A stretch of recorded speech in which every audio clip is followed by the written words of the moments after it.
Welcome to Me and Virgil, a Genesis. Oh, wait, Brothers. cut that. I gotta fix my name real quick here. This is all wrong. Welcome to Me and Virgil, a Genesis Brothers podcast. Oh, wow!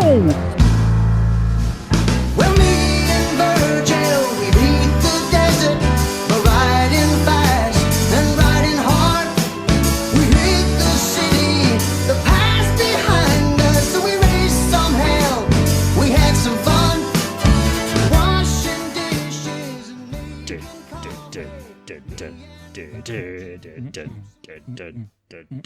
I'm guessing you're gonna work this song into the theme song in some way, aren't you? It's gonna sound really cool. I got a catchy blues riff in my head for some reason. Well, I don't know why that is, but we'll come to that answer very shortly.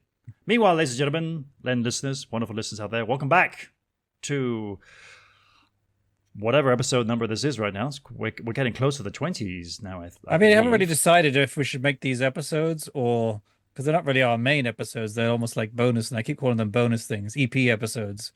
We're on EP 6, if that helps. Okay, all right, yeah, of this year, that is, yes.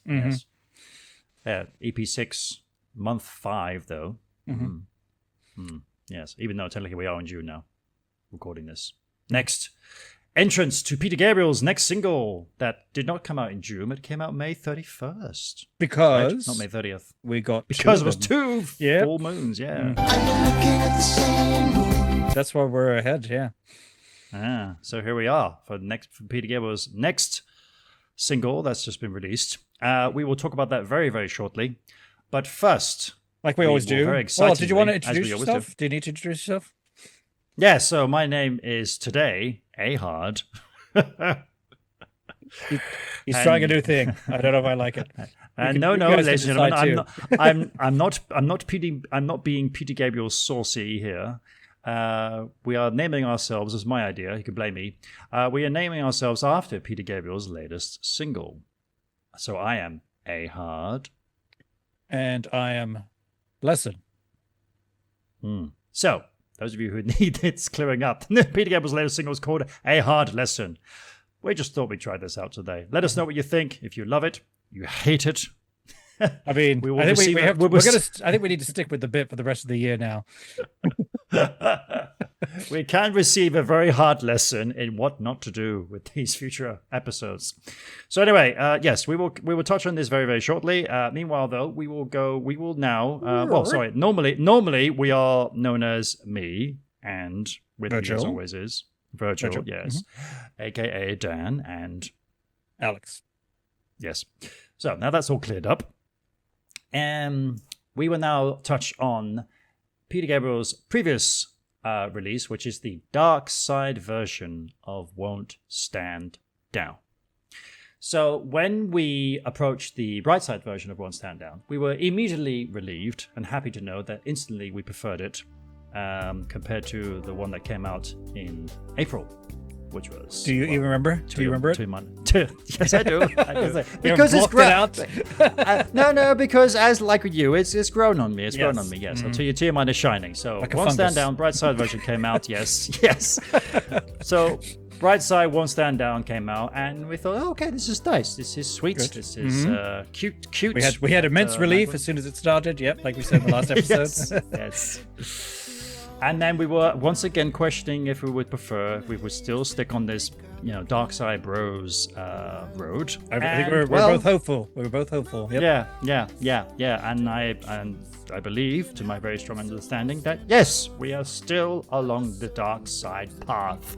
We are both very big fans of the Dark Side version of It Won't was Stand almost Down. like, hang on a minute, I wrote their names down. Chad Black, who does the Dark Side mix, listened to our episode and then said, okay, let me fix this to the Dark Side mix, which would be impressive considering our episode came out after the Dark Side mix was released, but still. Yes.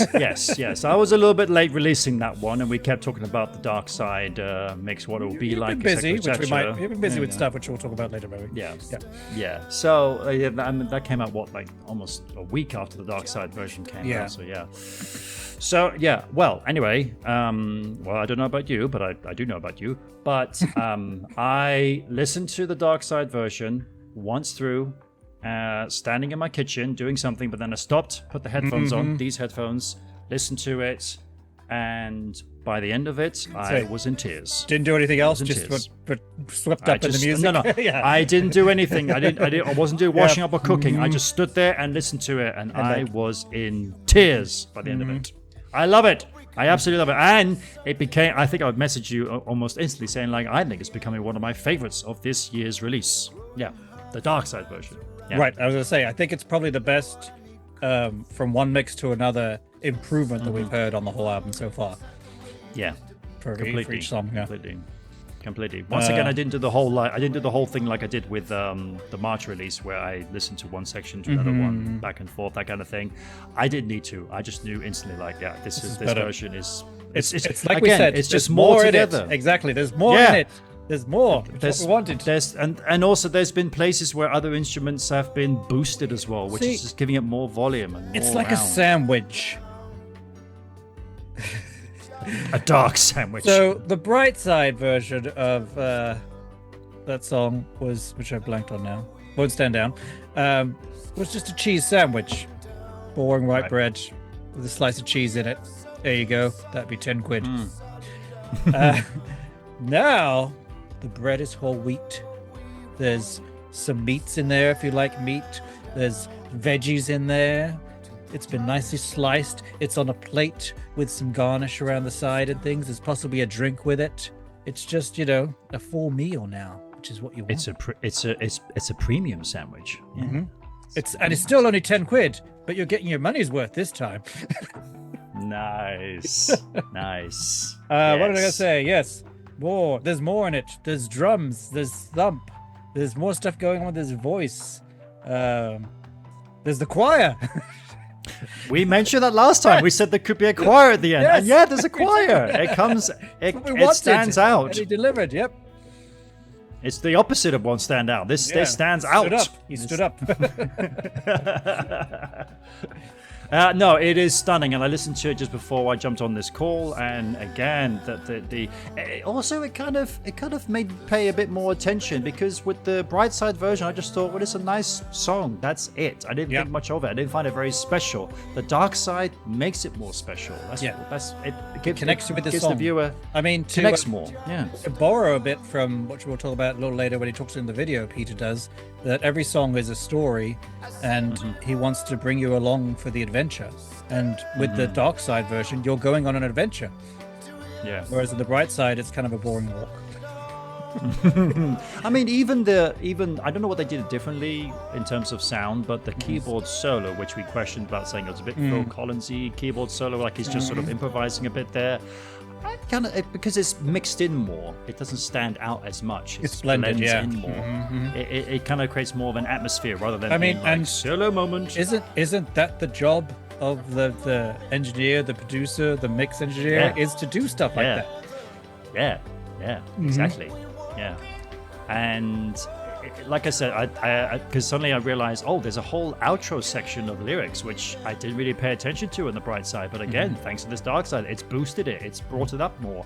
And actually, as we said, it'll be in our previous episode, it will be nice if the Dark Side can actually bring the song up towards the end, like take it somewhere different, and it does. Even though the arrangement hasn't been changed at all, it's exactly the same arrangement, but thanks to the mix, it has boosted it, it's elevated it. It's taken it really shows level. why so many bands, you remaster stuff, and you do things you can do when you have the ability to do that, because you can really change an album and change the songs with how they sound and how you can pick it up, just like we've been talking on our Lamb episodes too, and how it's elevated a lot of the songs and brought stuff out that we never knew was there before. Exactly. So thrilled with it. I'm thrilled. And also some part of me is also thrilled. It's like, yay, still Dark Side. Bro. So, well, because I've realized today, I was like, I think you can't use the lightsaber sound because we get sued. No. But that's what I'm starting to do. Well, like I said, I thought about it again today. I haven't listened to it in a while, but I believe that I am a Brightside fan of the I.O. album. I think I prefer all the Brightside versions of I.O., you see, because there's a bit more poppy stuff to it, you see. Yes, Peter Gabriel, pop. I said pop. Okay, so on that I hope your album, pop filter's working okay because you're overworking it. yeah. So I prefer the bright side, and with this one, it's a bit different, as we said. This, I mean, you said yourself. You said, well, actually, sorry, no, it's not to do with this one. It's the song that we're going to be discussing next. A quote that you said to me, and let's remind ourselves about that. So yeah, that's in here. Yeah, my notes. So this go definitely check it out. when we talk about it later, this definitely helps with the content we're going to make too. Yeah. With this being a good Dark Side version, and I think with I.O., I was back and forth a bit with some of them, but because Panopticon, the Dark Side version, has those killer drums, that's what did it for me. Right. But again, I did buy the CD version, which is very awesome that he released it this way. Has the bright side, the dark side, and the what would they call it? Inside mix, I think. Inside mix. Yeah, on you have to be on Blu-ray, whatever. Yeah, so it's cool that he released a version where you can have everything too. He did, since we're about done with this, he did also release on Bandcamp, if you're part of the subscription service, a version of Won't Stand Down, which is just him on the piano. It's from, I think he said February 2025, but it's he doesn't have the lyrics yet, so it's kind of not quite Phil gibberish bad, but it's like more just like he's not saying "won't stand down," he's saying something else or whatever. I can't remember what it was, but it was nice just on the piano. And apparently one of the people who works with him in the studio there, she said when she heard that song for the first time with him playing it like that, she said, you've got something good here. You need to keep working on this. Oh, great. Yeah. Nice. Very good. again, it's very reasonable. It's, I don't know what it is, a couple pounds a month, a couple euros, a couple bucks. It's not much, but you do get a new song every month, whether it's like a different version of whatever songs were released or things. Plus, obviously, you get the new song from Boy, each new song that's come out that way too. And depending on if you're not subscribed to something else, you get it ad free, obviously. And then, but then you get all the earlier stuff that he's released over the years too. So you get access to a lot of stuff. Okay. All right, that's my plug. Should we move into the song? Yes, speaking of early stuff that has been recycled, let's now move on to Peter's latest song, A Hard Lesson.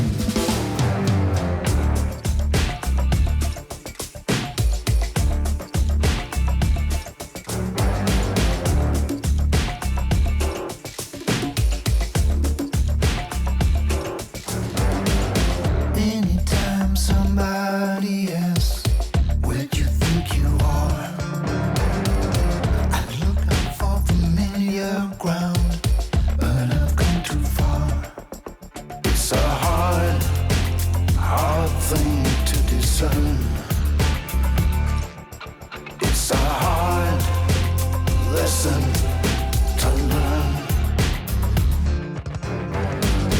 Anytime the agent's life, it knows I'm in a jam. It can locate the time and date, know where I really am. It's a hard thing to discern.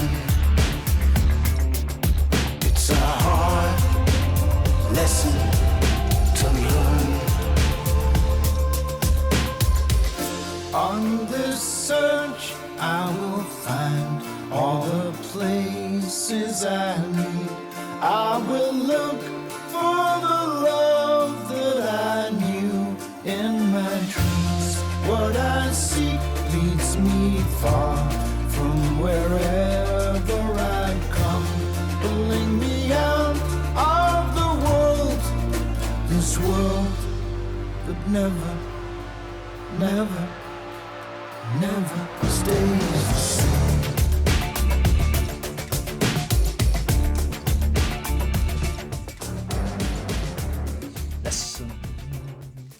Okay, well, again, this was a trick of the ear, because when that intro began, I thought, oh, we got a new intro. We got a nice sort of ambient sort of intro here. And what threw me off completely, well, two things threw me off simultaneously. The sound and impact of Manu jumping in. And my first screaming thought was like, Manu's back! Yeah. It's like Peter heard us. He said, all right. Well, just to Let's go bring him with, back." because I did have here, where is it? Just to real quick interject with our predictions. Because I said it's going to be a downer, it's piano, and Manu has left the building. So I'm glad to be very, very opposite wrong. You said it was going to be called This Sucks. It was going to be like, put the bucket down, air in my balloon. From this point, it was going to be a 3-word title. So we got the 3-word title right. We got the 3-word title correct. Yeah, that's right. Yeah. No, that explosion, that's on par with Panopticon. It was just awesome. Yeah, it really jumps in, and then I was like, "Oh, this is not a straight song. This is a 6/8, a shuffle, a triplet thing. Bum bum bum bum bum bum bum bum bum. Very different than what we've had the entire year. I mean, which compared changes things to completely. Won't Stand Down, I mean, it's like all of a sudden complex, interesting music that just draws you right in. Yeah, and again, it's got a great flow if you were to listen to all these songs in a row. It actually has a really nice flow to it, yeah. So, yeah, no, I'm thrilled. I put here, Manu is back, Groove is back, and I was just thrilled to hear him. Yeah, I was just so happy. I was just like, thank you. I mean, for coming back, Manu. it'll probably be in the after our outro. When you put in all the bonus stuff of our outtakes, it'll be in there where I was just listening to the song while you were getting set up, and then when the drums hit me, you could see me react because it's such a powerful punch, which is what we've been waiting for. And it does not come in an obvious moment. And like after the fourth cycle, I'm like, here it comes. No, it's not there. Okay, I mean, cycle 5. It's a long intro. Yeah, Peter Gabriel, it's normal, but because we've been, for the rest of the songs, it hasn't been as long. This was it was a nice long build up. I'm saying here, I could say it's the song that wakes up the album. I think. Yes, massively. And I really do think this should have been track 1, in my opinion. Oh, like Panopticon, it launches you in. It's something that feels, I say, like IO. It's a very cool beginning. Hello drums, and plus it starts with that percussion thing, which he was talking a bit about, and that percussion person. He was. What was his name? Which we still the producer. He mentions the producer's name. Yeah. Which I did write down here again. Mike Elizondo. Yeah. But he still hasn't mentioned who the percussionist is. No, he did actually mention it, and it's I was able to work out with the because it gave me the subtitles for stuff, but because it's AI, it's guessing at what it's saying. But I'm pretty sure it's Abe Brown is the percussionist. Okay. Yeah. Okay. All right. But yeah, it was fun with that at the beginning, and then with the drums coming in, again, makes you want. Unlike that other pop song that he referred to, this one makes you want to get up and dance and groove, and yeah. Go ahead. No, I was just gonna say, because when it did kick in, I instantly was, because Peter did mention saying like the producer's gonna be working with me on the next few songs with this percussionist as well. Mm-hmm. So as soon as it kicked in, I'm like, I just automatically wanted to start listening to some percussion sounds. Yeah. Excuse me. And there they are. They're right there. I'm not exactly sure what is there, but you can hear this like this shaking stuff that's going on against the rhythm. And it's all completely there. It's like, oh, that's the guy there. So it was really, really. Well, and we were worried. We were really joking awesome also because Manu hasn't been that present, that it was just going to take over. And why would you bring in another guy? But it didn't. It wasn't a takeover. It was a nice undersound to his great drums and everything. It worked really well. Worked really well. So then I really liked the kind of, I don't know if it was the chorus or whatever, the kind of breakdown where it sounded almost like acoustic guitar to me at first. Right. Oh, where the kind of stops everything. Yeah. And I even thought for a moment, having watched the video now, I know it wasn't true because I know it was a harpsichord sound that Peter was using on his keyboard. He talks but about at that, first I thought, is that 12-string guitar? Oh, how wonderful that would have been. Well, it That's kind of true, was. yeah, it 'Cause does when, have we, the when we same- learn in the video same too, though, we'll learn. frequency. I can't remember his name. It's Richard Evans. He talked Richard about in the video, Evans. yeah, was playing various guitar instruments apparently to add to that sound. So it wasn't 12 string, but it's on the way. I mean, maybe if he did multiple guitars, technically it is 12 strings if you add up all the strings. True. I mean, the first thing I thought of when Peter started singing, his voice sounded very thin, almost like young. Like we're hearing old, like very young, I'll say old Peter, young Peter, almost like 70s Peter, where it's kind of like Early the Peter. sound, he's not too sure what direction of music he's taking this, what his sound is going to be. And it really sounded like an old Peter from the late 70s, like his first few albums there. So it was no surprise really that when we found out in the video, just jumping to the video quickly, when he talked about saying this is perhaps the oldest track in this entire journey, where this was talked about being made between the 80s and even the 90s.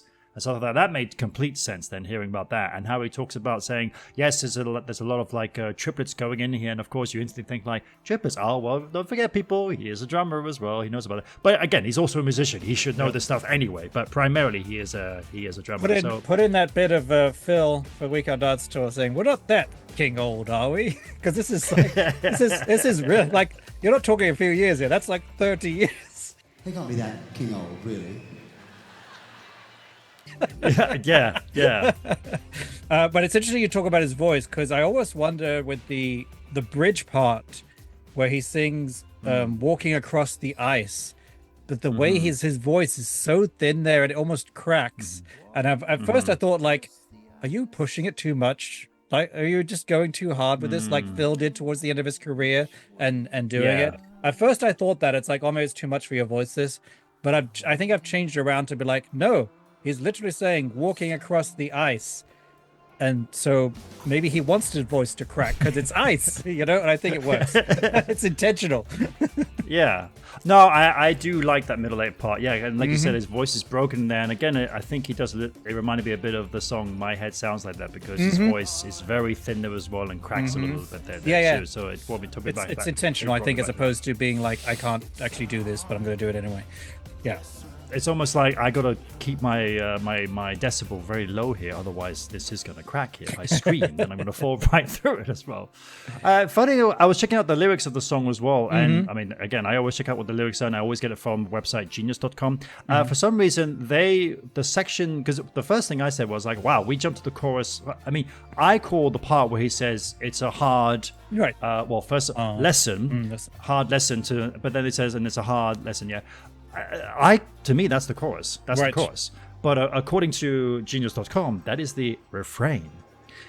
So the next part, where it kind of breaks down a little bit, where he's talking about which is known as the which I call the bridge. It's like That's the chorus?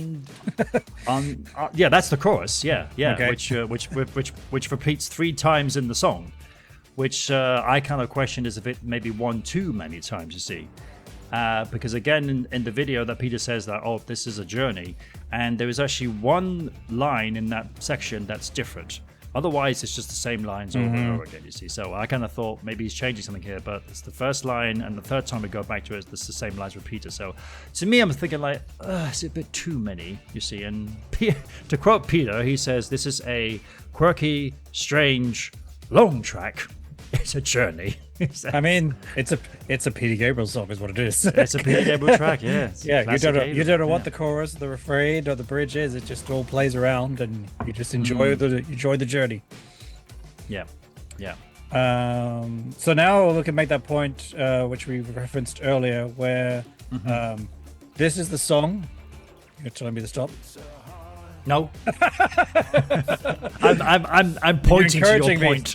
I'm pointing to. Peter's behind you. Hi there. No, I'm pointing to your point. Yes, Yeah. this is the song that makes me want to buy the album. Yay. I felt like up to this point, I really had been thinking in my head, do I want to spend money on this? I already have a Spotify account. I listen to this, and I have a YouTube account. I can listen to them all that way anyway. And because I'd bought, like I said, that triple disc version of IO and the vinyl, it's like what sort of investment did I want to make in this album? And it really wasn't at this point. Like, I don't know if I want any of this stuff. I can listen to it any way I want, and I don't want to know if I want to actually contribute in that way. But this is the song that's like, okay, now I want it. And especially if it was the opening track, even more so, it would have been, oh yeah, this is great. So yeah. I can see why. And plus, and obviously, Dark Side version now, since we're Dark Side fans. Yeah. Well, I mean, I'm so super excited about what the Dark Side's going to bring, because this song is, I mean, it's catchy, it's groovy, but it is dark. That's for sure. I mean, the chord progression is very dark too. I guess I have one more thing just at the end. I liked the bit where it was just soft singing over talk, hearing nothing. Yeah, which I thought was a nice moment and nice sentiment. Also, what's the funny voice robot thing saying at the end? Don't know. I can't tell. I can't tell what it's saying. I thought it was just Peter doing little stuff which kind of, again, it harkens back to his 70s stuff, really, of just doing unusual things. Completely. Yeah. Because even on Genius.com, it even says talk, and then it even says question mark. Even Genius.com can't work out what it's saying there. What sort of genius are you? Well, I mean, okay, so we'll jump to the video now. Yeah. But Hi, lunatics. Here we are again. tell me, does Peter Gabriel actually explain the significance of the song, what it's actually about? He just said it's more of a story about a search for a place. The search for a place is what he says. Yeah. Okay. Trying to see if he says anything else. Yeah, at the very end of the video, he says it's about trying to find a place, your place, and how you fit in. Okay. Your ups and downs and things. Okay. Ups and downs. Okay. As both as people who you and I who have traveled much around the world and lived in various places, I think we can relate. Yes. Oh yeah. Yeah. With our background as well. I mean, even today, people ask me, "Where are you from?" It's like, well, sit down, have a cup of tea. It's going to take a while. Yeah. Okay. Well, with the video, this was definitely one of his most fascinating videos, I have to say, because with One Stand Down and even with Mind, I just felt like he was just kind of sort of just moseying along, talking about it, and I wasn't really sure if he had much to say about connecting it. much with it. You, so. But with this one, it was extremely fascinating. Obviously, I both felt like visually and audio or audibly too. Yeah, I mean, first of all, I mean, also what's kind of interesting is that normally all these videos start off with saying, "Hi, lunatics. Hi, it's me again. But this one actually starts with him saying, like, I think it's about the search for place, but I think mainly it should be enjoyed. Then he says, "Hi, everyone. We're back," and blah, blah, blah. It's kind of like, ooh, that was a nice little teaser touch there. Yeah, little teaser there. So, that's what he's explaining about what the song is about, then, I suppose. Yeah, that's true. Yep. Yeah. And so, then you see Manu dancing and rocking and well, yeah, I mean, finally we see Manu in the video again, because the last video wasn't even there. Yeah. So just his drum kit. You see him, he's on the kit, he's playing. I can tell there's a shot where he's actually playing the groove of the song. He's not miming to something else. And you actually see him there. You actually see the band like hanging out, like you see Tony on his laptop just chilling there, looking at something. It was very interesting just to study every frame, really. Completely. Yeah, I love the moment where you see both David Rose and Manu just hanging out, just laughing. They're actually having a big laugh there. I got that noted down. That was just wonderful. A nice little moment. I mean, you really begs the question. I was like, if someone just saw this, would they think this is a recording studio, or would they think this is someone's living room? Because everyone seems so relaxed, which is a perfect environment to make music, make art, I feel. Yeah. One of my favorite moments is you see Peter and Manu listening to something whilst, Peter's narrating on top, but there's a slow moment and Peter and Manu just look at each other. You see Peter mouthing, just going, "It's good." It's good. I love that moment. Yeah. And I was going to say, it's just I do. So I can't natural. remember where I have it in here, but it's obviously, I think it's like, well, can't we see some actual footage of them singing the song and doing the song?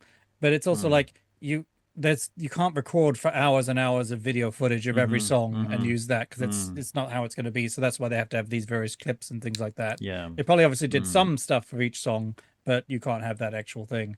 Tony doing his weird finger bass thing. Oh, he's got the fingers. Yes. He's got the fingers Tony out signature. again. Yes. We haven't seen those in a long time. Yeah. He mentioned this someone called Charles. I didn't catch the Yes. surname. So, well, let's just go real quick. So, yeah, as you said, he said Yeah. it's the oldest track on the project, started in the late 80s and 90s. It said when Peter was he was in Senegal and falling in love with African music for this project called Dakar 12. He said Dakar 12, yeah. he just said he liked the triplets, with the African music, the way the music changed, the tension. He said he used a little bit of that on the song Rhythm of the Heat. Rhythm of the Heat. Yeah. And then just saying here with Peter, it's very different, as we're all very familiar of how long he takes to make things. Sometimes things take time, he says. Some mature, he says, and some will just stay in a box until their moment in the light appears. Yes. I also have a quote for him that says, "I have no problem understanding my own process." Well, especially when we got to see his archive stuff and just how much that is and how long that's sat there and everything. It was fascinating. Yeah. Love that album. So yes, he talked about Charles Hughes and just also saying this out of all the songs on the record and everything, this one song has more people involved in it than the whole entire album. And the whole thing combined, yeah. So, That's crazy. And then, so as he kept throwing out all these names, I started Googling them and basically would, and we're not going to put them in the show notes, but you can literally just Google these names and add Peter Gabriel to them, and then it will show you when they've worked together in the past. And then you Wow. understand, yeah. Wow. So like here, Okay. so Charles Hughes is an assistant recording engineer, and he was the one who basically went through this archive, looking through these Dakar 12 cassette tapes of all these different recordings, which we saw some footage of. And that's just to show you how old this song is by looking through cassettes. Yeah, and then just to put that out there and basically said, you might want to consider this for the Oi album, basically is what he said. And so then when Peter looked at it, he's like, yeah, you're right. I was wondering with seeing all that cool archive stuff of that. So is that real world, I wonder, or is that somewhere else? Or is that in his house maybe or something? I don't know. Because it's like a I would massive imagine. Well, field real archive. world. He's real world. He has had for decades. So I've no doubt it's just there. I mean, Because there has to be I a think special controlled environment and everything too. Yeah, so I was Well, I curious. know he set up Real World Studios in the late 70s for and that was his first album. That's what it went. His first album was under Virgin, I believe. But anyway, he set up Real World Studios very late. I think late 70s, something like that. And so that studio was already up and running, I believe. So all these archive stuff, yeah, it's there. Yeah.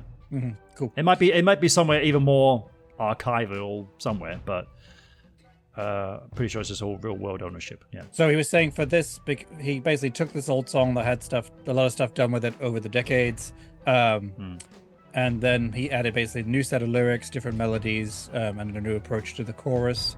He said David Rhodes had been working on it for a long time, and let's see. Tony as well. Tony added some stuff as well. Yep. I thought it was interesting actually with the studio shots. They all have jumpers on, so I wonder if they keep it cold because they're all like overly dressed. Man who's got a scarf on. Yes, exactly. And then Peter had the jumper thing over his shoulders and stuff. Yeah. Yeah. He said the opening riff, they originally tried it on the guitar, but it's bluesy, but it was too bluesy in that way, going in a way he didn't want. So then he tried it with a cello sound on his synth, and he said that's felt much more powerful. So then, yeah, Mike Elizondo, as we talked about, he gets a co-producer credit on this too, because he's helped with it, along with the percussion and from A. Brown with his fluid Big fat rhythms. bass. Yep. Cuts. Yeah. Tony Berg is another person he pulled up, Tony which Berg. is Tim Berg I got here. I think it's Tim Berg. okay. Well, it doesn't matter. Yeah, his A&R man. Our A&R record company and stuff, and that helped with the backwards sounding thing, whatever that was. Yeah. And then Richard Evans, who's a recording engineer and a musician too, helped as well with the final version and did stuff again, like I said, with the harpsichord sound, and they added real string instruments. He was basically what he wanted with that sound was a more rocky element with a folk side. Yep, completely. Now, just quickly going back to the riff. When I first heard that riff, I was like, I know that riff. Where is it from? Where's it from? And then as soon as Peter mentioned in the video saying it's a blues riff, I was like, oh my God. And then suddenly all these classic blues songs just came to me, songs that I've even performed live, classic songs by Stormy Weather and things like that. You just got that riff that goes jung, jung, jung, jung, jung. Well, then if you also think of, and I'm sure Pink Floyd have done it, I know the Doors have pulled from it, but a lot of these rock bands have taken. From It's just the a blues. classic. It's a classic blues beginning, yeah. thing Yeah. that happens, and so yeah, Hoochie it was Coochie fascinating Man. to hear that. Yeah. Yeah, completely. It's just all there. Those classic blues riffs. It's just, And of course, it's just Eric there. Clapton. And in case of those of you who are wondering, because I was like, because I had to double check what ANR actually represented. That's what I say. The with, record company with Geffen. Tim Yeah. Burke. Yeah. Yeah, so I looked it up. It's like artists and repertoire is the division of a record label or music publishing company that is responsible for scouting, financing, and overseeing the artistic development of a recording artist and songwriters.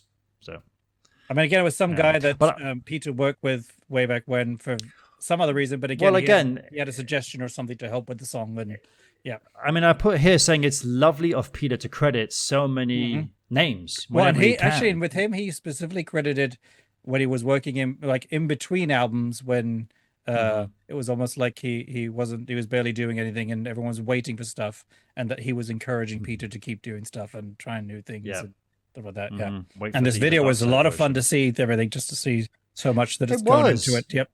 And was the really video is fascinating. even like, I don't know if he usually titles I don't think he does, but this one was titled "A Strange Journey." Yeah, quirky, strange journey. Yeah. Yeah. And there is a new. I don't know if you noticed. Towards the end of the video, or halfway through the video, there is a new low keyboard note. Ah! Little elements of that too that have found their way through. The chorus was a bit more electronic at one point, and then I wanted to take it into much more of a folk area. So the first thing I tried was with a harpsichord sample on the synth, and that sort of created the character. And then Rich has augmented that with some organic, natural instruments. I didn't look for that. No. It's very different. But it's like a low, almost ominous note that's there. So please, one day, let us get these sounds because I love We got to these get a whole sounds. secret album that he's specially doing through these videos Of just sounds. tonal notes like Brian Eno or something. Yeah. The video is just Peter just touching these one notes there and there. Do you want to talk about the artwork? Oh, I'd love to because I love Yeah. the artwork. It's very cool. So it's interesting too. It's not just here's a painting. No, it's by Francis Alice, who's originally born in Belgium, but he spent most of his time in Mexico City. And then this was from a film he made called Cuentos Patrióticos. Yes, I loved how Peter apologized for his Spanish accent. Cuentos patrióticos. Forgive my Spanish. But it's That like, wasn't no, that bad. it's You like, did fine, Peter, yeah. I love how you really make the effort to do Yeah, these. he slowed down. He took his time with accents. it. He did fine. Yeah. Well, and he's as Genesis have always done. Wherever they tour, he speaks the language there as he can and stuff. And so yeah. Exactly. But yes, it's like patriotic stories basically. But there's this particular scene in the movie and he wasn't sure, Peter, if that was actually the artist Francis Alice or just Yep. an actor or something. But he's walking like 7 sheep, and he's choosing Yeah. to go around this pole. But I like that it's the way it's like a film strip showing almost like different points of it. And as Which is Peter, what Peter points out mentioned, too, yeah. he says it also looks a bit like a clock, which I thought was fascinating too, of like spinning time. So time as well as place, as he said. Yeah. Well, that got me thinking of when you mentioned about the clock. That reminded me back to that sort of imagery he had of literally the crewmen changing the clock. If I am thinking about a Peter Gabriel imagery here, I don't know. where the start to one of his shows where literally there are men just changing the time as it goes. Oh wait, that was Do you remember for the tour, wasn't it? Yeah, that was for Yes, the IO tour yes. at the beginning. Yes, it wasn't really tied with the yes. song, was it? It was just a performance piece. Nothing at all. Yeah. No, but it's just there. That's Literally right. these men just like And we'll have literally to- changing I'm sure the you can clock find every footage minute. and link it in. Yeah, I'll try and find it. Yeah. It got That's me thinking right. about. It got me You're thinking right. about that. Yeah, I totally forgot about that. I kind of wish he released a DVD or something of the tour stuff because he was, especially because of how different yours was to mine and things. There was so much cool artistic stuff he put into it. You know.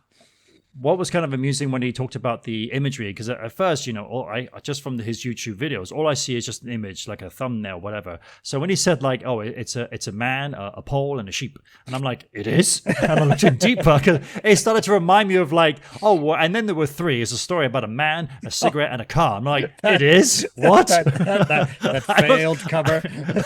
I don't see that at all. Whereas with this one, he Yes, says, and oh, there's man, a pole, and lightning a sheep. bolt It's like, running right through it. yes, yeah.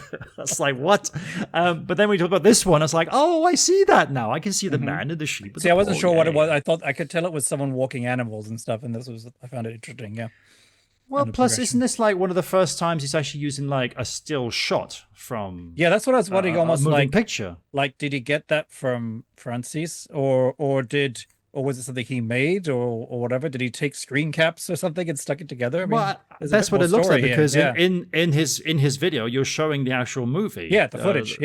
Moving the footage of the man walking the sheep around. You see, and it looks exactly like a still shot from that image. But the image is like almost like a negative, almost of like scene by scene, a little bit, frame by frame, basically. Oh yeah. It's slowly going around. Yeah. It's interesting. Yeah. But then this is where he ends the video just saying songs are stories, and his goal is to take someone on a journey.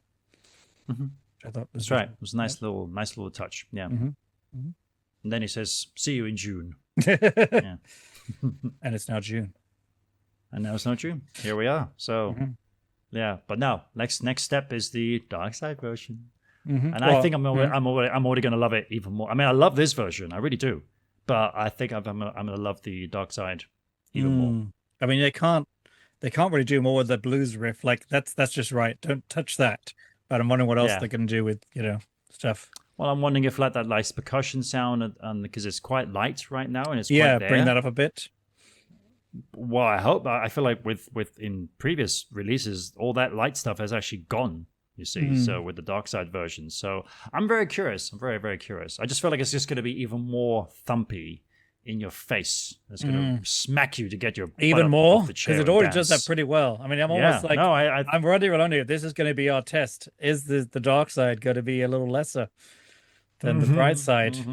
Oh, and just to clarify, so the bright side is Mark Spike Stent, and dark side is Chad Black. Yeah, Chad Black. Okay, because I got the names this time since we were talking about them last time.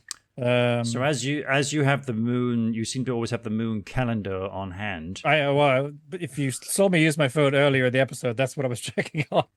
Right. It is going to be the 29th of June is when we get our next full moon. Oh, but let me see when the but I meant for the dark side. The dark side is going to be the 14th. Oh, okay. So, 14th. After I have my week off next week on holiday, I'll be ready to have a nice dark side mix on that Sunday. Right. To get me back. Okay, so the next full moon will be hitting the end of the month once again, instead of the first of the next month. Okay. Yep. Well. And I want to say, any final thoughts for the song? I mean, we're big fans of it. We love it. I mean, it's definitely not got anything poppy about it for sure. It's rocky. It's rock, isn't it? Yeah. Yeah. Well, it's blues. It is blues rock. It's a blues. I mean, it's a blues. I mean, this is the thing I've realized too. Is like Pink Floyd. Like, it's all blues if you boil it down. Their music, it's all based on blues stuff. Like, and it's like if you take the blues away, there's nothing there. But there's still amazing rocky music that blows your mind every time. But yeah, I mean, what if we get another 6 songs like this? Wouldn't that be great? It'd be a very unbalanced album, but I'm just really curious about what was it in his mind where Charles, I've forgotten the surname, just presented this song to him saying Hughes. like, oh, you should use this, and Hughes, and what made Peter think like, yeah, let's use that one, because if you think about it, all the songs are very, very different, but this one most likely stands out the most. In terms of presumably, again, genre, it's been, what has it been, 3 years since the last thing. It's, he has time on his hands. So, maybe that was early on when he was starting to think about what songs to do next or whatever. That's when he presented it instead for whatever. And so he had some time to listen through. I mean, that was one thing. Presumably he gave him 5 things maybe or something. And then said, these seem pretty decent. You want to do something with these. And this is, again, I guess what when he talks about, I have 100 songs to play with. You see it now. Like, there they are, all these different versions and different things and stuff. And again, just to call back to the Bandcamp thing, a lot of these alternate versions are on there of a lot of his old songs that you haven't heard before, which is fascinating to hear, and just hear how his processes and changes. I mean, you kind of get the idea now, like, this is why he takes a million years to release stuff, because you have so many choices and ways you can go with songs that it's like exciting. He wants to try them out. He doesn't want to just do it, which I feel like would be the comparison with Phil, who just did it, whatever was in his head, and went with that and just made it. Whereas Peter likes to try out all these different avenues and ways, and before he decides on which one to go with. True. Yep. Okay. What the heck was I gonna say? You talk. I'm trying to think. There was a wrap-up thought, but I can't remember what it was now. All right. A final thought for this. A Jerry Springer final thought. Yes. Yes, I had a wrap-up thought that summed up the album, but it's gone because I got distracted talking about something else. Didn't note it down. I didn't know the note. Well, it came to me, and then we talked about something else, and then, or maybe I did talk. Well, speaking of note, when you get a chance, go back to that video, and I think it's about halfway through. Suddenly, if you pay attention, don't listen to Peter talking, you will hear this low keyboard note, and it's really different. It's almost like something out of a Halloween movie. Or whatever, Michael Myers, maybe whatever. After all this, at the end of the year, beginning of next year, you should put a video together of all the notes. See if you can. Well, honestly, I've tried using like a splitter AI thing with those notes because they're so soft. Because they're so soft in the mix. Once Peter starts talking on top of it, it just breaks it up and just sounds horrible. So, I mean, obviously, I can use it more. I mean, AI has advances every single day, faster than an Apple product. So there's ways one can go about that too. Yeah. If I may, I'd like to, as you brought up Phil, obviously, as we mentioned in the last one, and also since our last episode, or the episode before that, perhaps, because I was busy once again today going through our last Lamb episode, the White Lilith to It. And that's where, in that episode, you announced to me and it was just announced that Phil finally did get into the Rock and Roll Hall of Fame. So that's obviously the big news still. Yes, still thrilled about that. But then recently he's just been on, what was it called? The BBC Radio very recently as well. Well, it was TV too. And TV, yes. It was televised as well. I hadn't planned on saying this, so I've forgotten who the interviewee is, because I wasn't planning on saying this. But point is, he looks and sounds very, very good. I got the drums out of the car, and I was early, as always. They said, "Do you want to go for a swim?" I thought, swimming pool, back garden swimming pool, so I went for a swim. And while I was swimming, I heard the other drummers that were before me being taken through the routine. So by the time I came, I knew the stuff, you know. So apparently, according to Peter Gabriel, I mean, as I was setting my drums up and I sat down with such authority that he thought this guy is the one. This guy can play. Well, he said specifically he feels the best he's felt in years. And I really felt it, like hearing his voice, how much stronger his voice was. Just how, I mean, I really felt like, I didn't want to say it, but really the last few years, he sounds so frail to me. Yeah. And I hate to say it, but I was really dreading the news one day that he was going to have passed at some point, you know, because I just felt like he seemed so frail and on the edge and stuff. But maybe it was that Australian physical therapist that he mentioned who, you know, is bullying him the whole time that helped bring him back up again. Well, that's what I mean. I think a bit like what Mike Rutherford was saying, how Phil says, "Oh, I can't play anymore, I can't do this and can't do this." It's kind of like, it's like, okay, well, he's clearly feeling extremely sorry for himself, and almost like to the point where he's punishing himself because he was such self-abuse, such a bad husband, a bad father to his family, and that, this and that. All the regrets come into his head, basically. Yeah, because of all the music stuff that he just never said no to. And all the people that got sick of him and whatever, didn't want to hear him anymore. And it's like, maybe I do suck. Through no fault of his own. But then Mike Rutherford said, you know, if he really just put his mind to it and just sat down behind the drums, he feel like he really could, and just obviously it's a long process that he could actually properly start playing again, you see. I feel with the drums, it would take him years. Like, it would be 5 to 10 years. And it's like, at his point in his life, does he want to put that much energy into something like that? Of drumming? That's why I don't know if that's there. However, he did say that he has his own studio still again and everything. I don't know if he's moved back to Switzerland or what it is, but I have no idea where he lives. Yeah, because he was in Miami for a long time. But I feel like now he's moved back to Switzerland, which is where he has, because that's where they did the Drumeo thing, and that's where he has his studio and stuff. But he did say he has some things he's tinkering around with, some ideas he's had, some because I've always wondered that too. Because when he said he was just retired and done, I was like, "You're an artist. I know what that's like. I'm an artist. I can't just stop. You want to keep making art, no matter how incapacitated you might be. You ideas keep coming to your head, and you want to generate stuff, no matter what it is. So that's why I've been wondering when he said that, like, oh, does he have stuff going on? And he does have a few things going on. Whether we'll see anything of it, I don't know. We'll see. It's the thing. What if he makes anything? Exactly. Of it, Zoe Ball. That's Cool. who interviewed Thank you. him. That's who it was. Definitely. And again, I Sorry kept about feeling in that, the back of Zoe Ball. my mind, like, well, if he wants some drumming on his record, he knows a good drummer, so he doesn't have to worry about that. I mean, he's got this band. I mean, literally, I see because I follow Leland Sklar on Facebook, and he just had his 79th birthday, I think it was. So happy birthday, Leland Sklar. Happy birthday. But he says every time, actually, there was a photo of him. Actually, maybe you can put it in here of him and Daryl Sturmer hanging out. Daryl together. Sturmer, yeah, I saw that. And he literally just said, remembering the Phil days, miss them, wish we could do it again. Like, at a moment's, notice, if Phil said, I've got some stuff I want to put together, I'll be sitting in the chair again, not doing much, but I'll do what I can if you guys can play. And they would be there in a heartbeat, I think. Oh, absolutely. Yeah, because they just love it and they love him and they love working with him. So I just hope Daryl's doing okay, because I know obviously it was just heartbreaking for him to lose the passing of his wife, but also to be diagnosed with Parkinson's as well.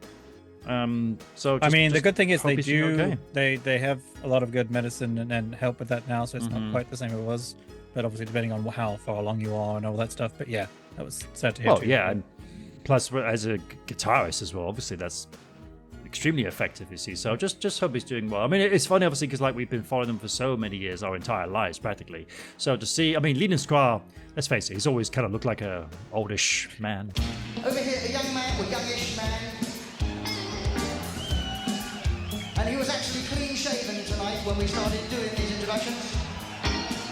He's always looked 102 to me. Yeah, so when I saw the picture of him, it's like, oh, there he is. He just looks the same. When I saw Daryl, it's just like, wow, actually, Daryl okay, like you are his getting age on. Caught up with him, yeah. Well, yeah, he's in his finally. Now, is he? He's got to be as well. Yeah. He's got to be as well. Yeah, completely. Because I felt like he was always just one of these guys who just always looked amazing with age. But then when you see that, it's like, fair enough. You've gone through just. I'm sure if you go all the way back to episode 1 of Me and Virgil, you'll notice we probably could look a little older now too. Time has worn us away, as have our children, a little bit. Yeah. But we do what we can. But we will see what. If anything came out of this, it'd be wonderful. Just anything. One song, two songs. Let's see. Right double now, we're concept all kind album, of, just something. Phil. During the interview, Phil said himself, like, if I was asked if I would do anything for performance-wise at the Rock and Roll Hall of Fame, I said no. He doesn't want to put himself, it wasn't. Try and get his mind around that. If he knew tomorrow he could just walk on stage and do the song, he would do it. But he knows, as we know, we've explained many times with Genesis and everything he's ever done, he doesn't half-ass anything. If he's going to do it, he needs to do it right, which means a week of rehearsing and getting it right. And he knows his voice just can't take that.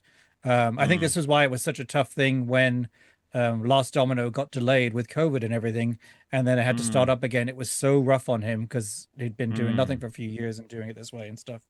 So that's why he's not doing it, so sadly we will not get him and Peter singing separate lives. My prediction was off there a little bit. We could dream.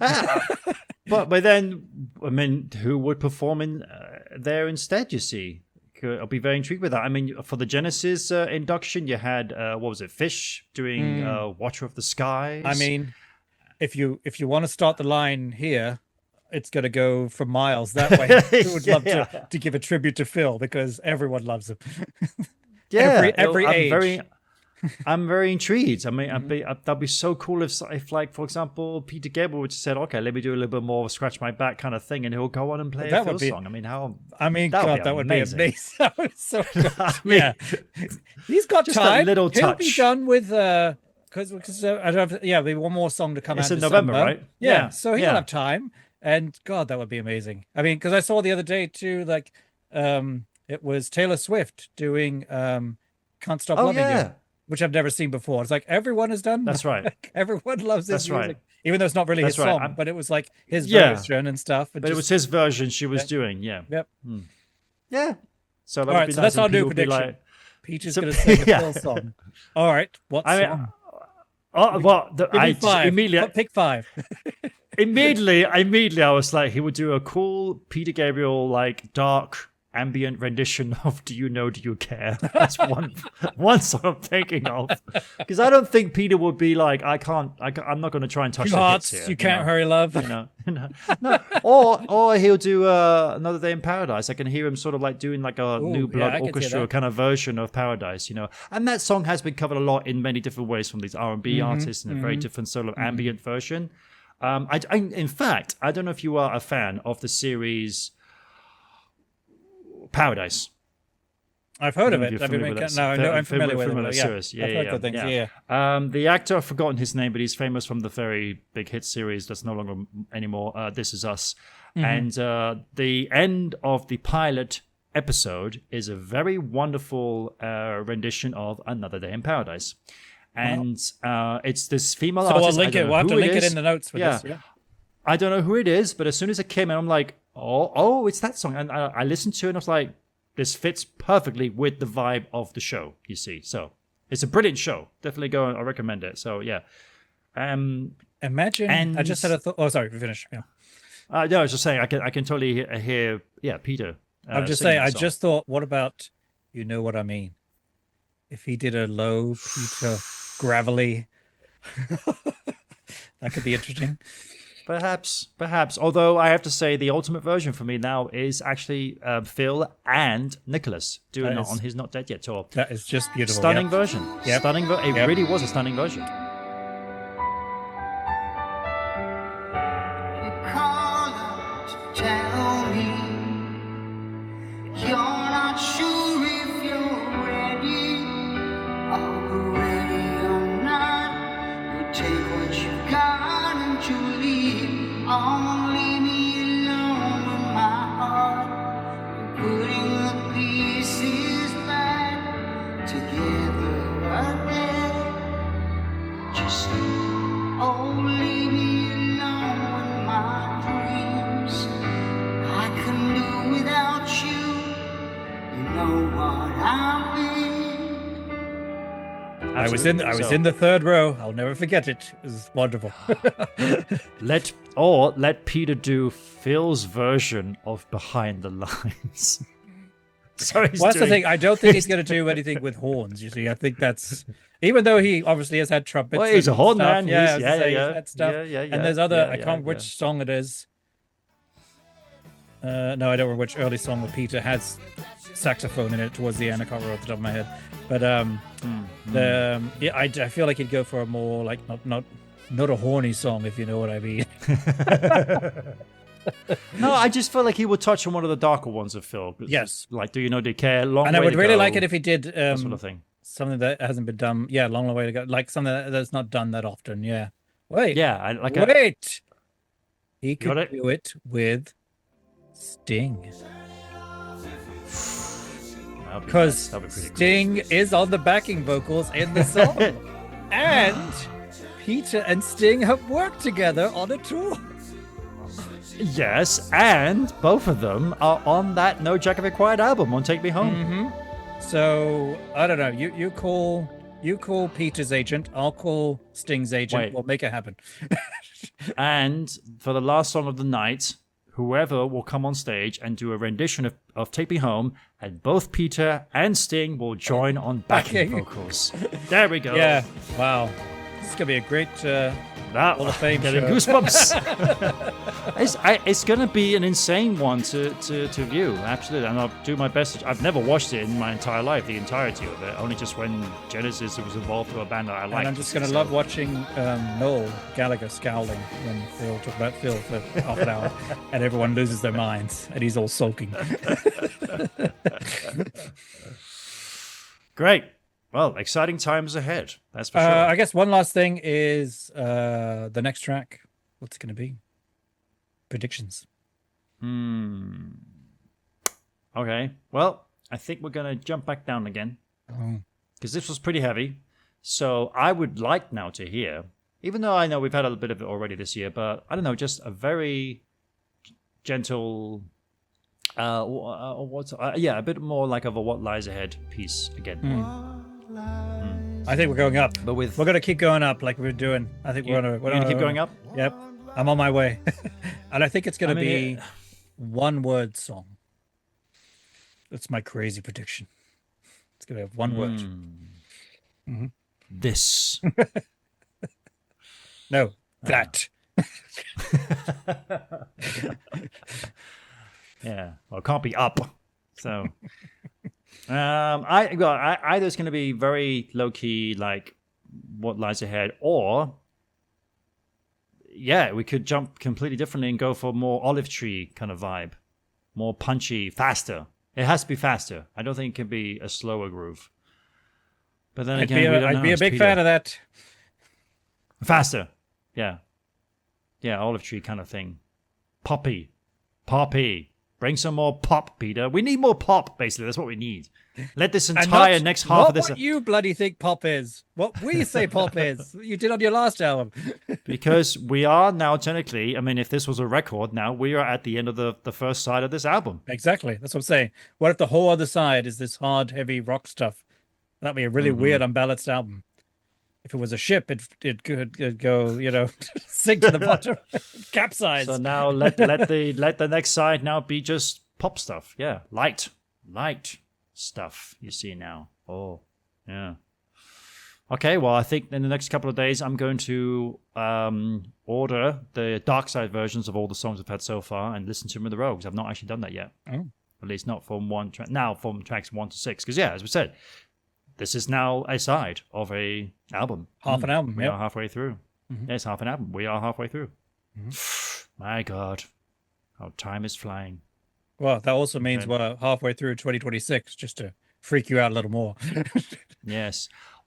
Just quickly, I have to say one thing I need to look into because with the last video that was showing Mano's kit and now they're showing the kit as well. One thing with cymbals, drum cymbals, generally they are like golden colored. Now you can get certain colors that will have a certain sound about it. Manu's cymbals, as far as I can tell, are stone cold black or very, very dark gray. Wow. Now, other kind of cymbals that exist like that, and I own those cymbals, is electronic cymbals. Plus, a very famous electronic drum kit brand is Roland. And Manu's, on this video, you can see a big logo on Manu's bass drum, which is Roland. Now, they do provide also acoustic drums too. I was going to say, that did not sound like an electric kit to me. No, so I might be talking absolute rubbish here. People are probably screaming at me, being like, you have no idea what you're talking about. But I'm just wondering what is going on with those cymbals, you see. It's probably just as a certain brand this is is using. your problem, Peter. If you don't talk about it in the video, we're going to speculate and have conspiracy theories and have you, duetting with strange people at the Rock and Roll Hall of Fame. Why are cymbals gold? Because they look cool? Because they look cool. Yeah, absolutely. That's the main reason. Yes, it's like I would have to research a bit more, but because I watched a documentary about Sabian, which is a famous brand of cymbals, which is what I use, and a block of sheet. And my son uses at school too. I was very happy to see that. Yeah, I saw that too, and I was like, good man. Not that he had a choice, but I'm glad the school invested in it. You have my vote. Not just as a good player, but also a good choice of cymbals. Good ear. But I think it's just because the block of sheet of metal that they have at first is just like stone, like just like ugly gray, and I think just it's like a glaze and a varnish and that sort of thing that gets added to it. You see, but they can turn out slightly differently because they. I was gonna say all that will affect the sound, won't it? With how you do things to it and stuff. Well, I think that's just with Sabian particularly. They put a particular varnish on to give it that particular sound because they're not all exactly the same color. You got the different brands. To me, it feels like it's brighter and almost like darker. a deeper sound to me compared to like paste. I always thought was like higher in tinny to me, and I didn't like it as much. Yeah, I'm not the biggest fan of pasty, and yet it's what I've been. It's all I've been playing the last month. So, but for the sound of the album and the sound of the songs and everything, it works great, of course. But Sabian is where I am. I miss them dearly. They're back in my cellar in Berlin. I've not touched them in months, and I'm crying for them. Fortunately, you've kept them well, right? So they're doing okay. They're all wrapped up. They're doing okay. Yeah. Sleeping Well, contentedly. even all the cracked cymbals, because yes, cymbals do crack. Even those broken ones, I've still kept aside because I just can't let go. Well, you can. Too badly. I think I've seen them do it where they shave. I mean, if it's a crack on the outer edge, you can shave it off, can't you? With a You can. It Yeah. just now turns your beautiful 19-inch cymbal now Yeah, down to smaller. 14-inch. 14. Not Then quite then the you got like a same tiny sound. splash. and then you This got beautiful. your then you got your to Manukachi a kit. psst Yeah, the Manukachi kit. That's with all those little stabs. Yeah. you can't make a cymbal out of gold though, can you? Because it'd be too heavy and probably sound like a gong. Yeah. That's my final note to say on that. All right, wrap it up. Okay, well, thank you, ladies and gentlemen, for sticking with us and listening in. And yeah, do go check out the song. Great tune if you fancy a nice bluesy rocking dance with your partner. Or just Play by it yourself. loud. Get ready for the drums. Don't be leaning against something or juggling glasses No. or something when you. God hear no. It's Or a knives. It's a great. It's a great alarm clock. That's for sure. Great alarm clock. Especially if you have the setting where it says make the alarm sound gradually louder as it goes. this. You have to do the like the In the Air Tonight thing where you started at a certain point for New Year's, and Yeah. then the drums come in Yeah. at midnight. Oh, that'll be an interesting New Year's Eve song. It's like Happy New Year. Hard lesson for this year. Hey, every year has been a hard lesson at this point for the last There while. you go. There you go. Well, I mean, just very last thing to say as well, because obviously the last few songs have been very lyrically, politically heavy. And he's been mentioning that a lot. This one is more about, I mean, it can be obviously relatable as well, saying like finding out where you fit in, where you live, where you belong, that sort of thing. It can be relatable to so many Yeah, things. but it's not. I think he's moving away from the political stuff, or at least for now, and not that the world's got any better. But yeah, Yeah. Anyway, well, thank you. We let's see what the next one brings. Low one, high one. Oh, what did you say it was going to call? Oh yeah, this or that. Yeah. I didn't say that. I mean, You said that. You I said just that. said it's going to be one Oh. song, one night, one word. no, it could also be like an IO thing. It'll be this/that. That's what it'd be called. This or that. Let's see. All right. Okay. Meanwhile, though, look out for the dark side that comes in. Yeah, well, I presume 14th, or it could be the day before. He tends to like doing that, I think. So And we'll talk about it on the 13th. next episode, of course. Yep. yeah. Share your thoughts if you have see. any thought. Any ones you want to contribute, and then we'll talk Let's about it in see. the next one. Yeah, next episode. Fingers crossed. We'll stick to this dark side road that we're down here. This may be our greatest test yet. We even have dark clothes on today. It seems like we've got dark and a grey t-shirt. Dark green. Yep. There you go. There you I can go. do this if you All want. right, then, let's. Oh, it is dark green. Okay. All right. I can't do that here. All right, people. Thank you. We'll see you all next time. Keep looking out, by the way. The Lamb episode is being worked on from Lily White to It. Getting closer. It's long. It's hours. Yeah, we can- hours. Multiple hours. It's 2 hours, yeah. So, yeah, there's a lot of introduction going on about some other stuff which we talk about, which I've been going through as well. So, but anyway, until next time, stay positive, stay connected, just keep the love out there, man. People, we need it. We need it. So, all right. Meanwhile, it is. I put it on a t-shirt, but it's a thing. It's a to-do list. It says, do good, be kind, repeat. Very simple. There you go. There you go. Do good, be kind, be wine. Repeat. Okay. All right. Well, meanwhile, then it's good night from Ahard. And good night from Lesson over here. We're sticking with this so- bit. Let's see if next one is going to be this. Oh, yeah. and That's this gonna be- and that. If the one word thing is true, it's going to be really hard because we're going to have a few letters each. Oh yeah. Until next time, everyone. Thank you for joining us. Thank you. Until then. Bye bye. Me and Virgil chop some wood, but we stop our swinging just to listen to a crying. Thank you for listening to Me and Virgil, a Genesis Brothers podcast. Be sure to subscribe so you can get new episodes as soon as they're released. Feel free to rate and review wherever you get your podcasts. And be sure to mention us to your Genesis friends so you can agree or disagree with what we talked about on the show. Me and Virgil, a Genesis Brothers podcast, is edited by Dan Telander and produced and hosted by Dan Telander, aka me, and Alex C. Telander, aka Virgil. If you'd like to reach us to let us know what you thought about this episode, or if you wanted to correct something we were very wrong about, you can reach us at meandvirgilpod@gmail.com. We'd love to hear from you. Looking for someone. You can find us on Twitter, Facebook, YouTube, and TikTok under the handle meandvirgilpod for announcements and info about the show, as well as anything else we think you'd be interested in related to all things Genesis. For now, thanks again for listening. We really appreciate it, and see you on the next episode of Me and Virgil, a Genesis Brothers podcast. Well, me and Virgil, we beat the desert, we're riding fast and riding hard. We hit the city, the past behind us, so we raced some hell, we had some fun. And to this day, I can hear my saying to me, you're a big boy now.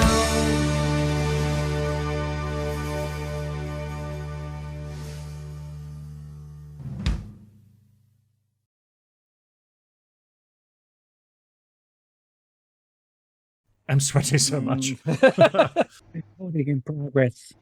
There's a humming basically near you, like a fridge is on or something. Okay, I'll try and turn the fans off because it's very warm.